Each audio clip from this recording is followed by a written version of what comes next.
Pourquoi les États-Unis interviennent-ils autant dans la guerre en Ukraine? Merci d'avoir posé la question.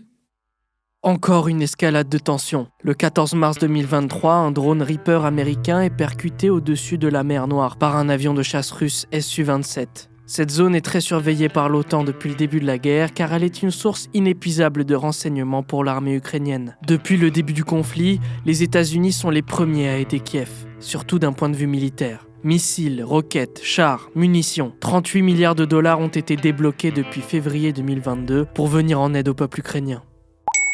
Pourquoi mettre autant d'argent dans une guerre si loin de chez eux?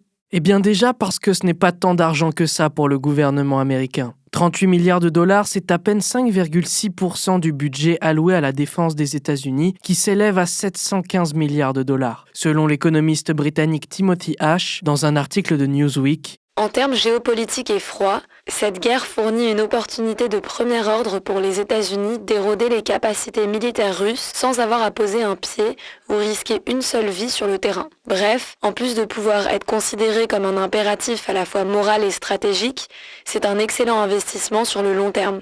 En effet, en plus d'éroder les capacités militaires russes, les États-Unis vident les caisses de Moscou, obligés de piocher parmi ses dépenses publiques pour combler les aides internationales et notamment américaines fournies à l'Ukraine. D'après Timothy Ash, si l'économie russe s'effondre, le régime de Vladimir Poutine ne peut pas faire long feu.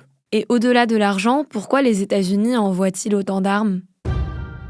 Les États-Unis sont le plus gros fournisseur d'armes pour Kiev. Depuis le début du conflit, ils ont envoyé plus de 300 véhicules blindés de tout type, 350 véhicules de transport et 30 chars de combat. À cela, il faut ajouter les munitions ainsi que les protections comme les gilets pare-balles par exemple. Cependant, selon Béatrice Mathieu, grand reporter à l'Express, les États-Unis ne fournissent pas d'armes qu'à l'Ukraine. En effet, l'Europe se réarme partout à cause du contexte géopolitique de plus en plus tendu instauré par la guerre. La plupart des pays européens ont ainsi passé commande aux États-Unis. C'est le cas de l'Allemagne qui a annoncé l'acquisition de 35 avions de chasse F-35, du Royaume-Uni ou encore des Pays-Bas, prêts à payer des systèmes antimissiles de moyenne portée pour 1 milliard d'euros. La guerre en Ukraine profite ainsi sans aucun doute à l'industrie militaire américaine.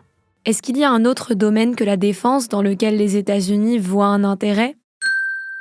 Oui, c'est celui de l'alimentation. En effet, avant la guerre, l'Europe était totalement dépendante de l'Ukraine en ce qui concerne les céréales. Avant le conflit, elle exportait 74% de ses récoltes, ce qui l'a placée 4e exportatrice mondiale. Les États-Unis, premier producteur de céréales au monde, s'est placé comme sauveur des pays européens n'ayant que l'Ukraine comme fournisseur principal. Seul problème, les États-Unis utilisent une quantité trop importante d'OGM. Mais pas d'inquiétude en France, qui consomme la plupart des céréales qu'elle produit. Selon l'ONG Culture et Compagnie, elle consomme 60% du blé issu de ses propres récoltes.